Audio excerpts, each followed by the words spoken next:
Have you ever just stopped to think about how your brain can hold on to a memory from when you were a little kid, just crystal clear, but then you completely forget a thought you had like 2 seconds ago? It's wild, right? Well, today we're cracking the code on this incredible and sometimes super frustrating part of being human, our memory. I mean, seriously, it's this super weird paradox, isn't it? You've got these vivid, decades-old memories right there, but you can't for the life of you remember why you just walked into a room. It totally feels like a glitch in the system. But what if I told you that glitch isn't a glitch at all? It's actually a feature. Yeah, our memory is this highly organized three-part system, and it's designed specifically to filter the world around us. And today, we're going to break down exactly how it works. So this idea isn't exactly brand new. Way back in 1968, a couple of psychologists, Atkinson and Shiffrin, they proposed this pretty groundbreaking model. They suggested our memory works a whole lot like a computer, with information flowing through three totally distinct inboxes before it gets filed away for good. Okay, so let's dive into the first of those inboxes, the sensory gateway. Just think of this as the front door, where literally every single sight, sound, and sensation from the outside world first comes knocking. And get this is the mind-blowing part. The capacity of this gateway, it's enormous. We're talking like a super high-resolution snapshot of everything happening around you at once. But its duration? It's gone in less than 2 seconds. It's a system designed to capture everything, but intentionally hold on to almost nothing. And this happens in two main ways, right? For sight, we've got what's called iconic memory. You know, that fleeting image like the trail of a sparkler, it's gone in less than half a second. For sound, it's echoic memory, and that one lasts a bit longer, maybe up to 4 seconds. That's how you can sometimes replay what someone just said, even if you weren't really paying full attention. You know what I mean? So with all this sensory data just flooding in, how in the world does your brain decide what to keep? Well, it all comes down to one simple thing. Attention. If you pay attention to a piece of information, bam, it gets promoted to the next stage. If you don't, it just vanishes. Poof, gone forever. So what happens to the stuff you do pay attention to? Well, it moves into stage 2, short-term memory. And you can think of this as your brain's temporary notepad, right? It's the space where all your conscious thoughts live and breathe at any given moment. But here's the catch.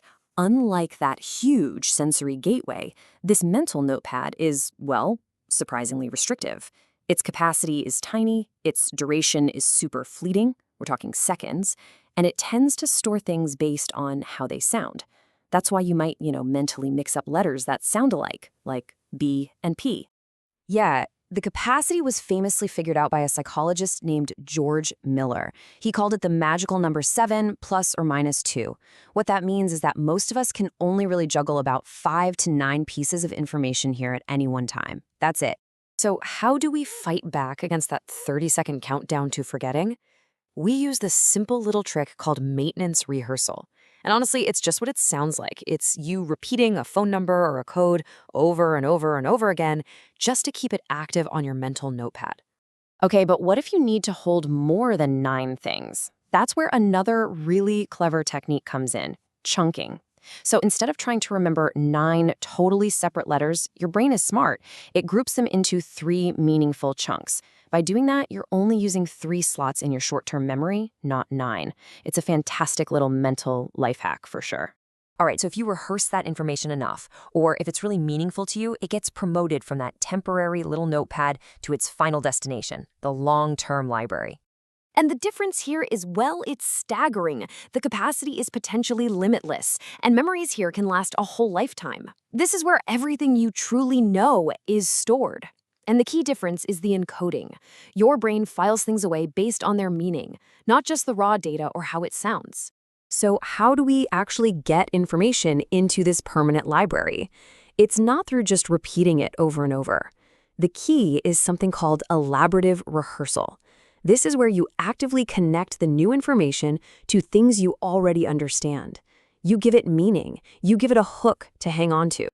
Now, this library isn't just one giant, messy room. Nope, it's neatly organized into different sections. The 3 main types of long-term memories we're going to talk about are episodic, semantic, and procedural.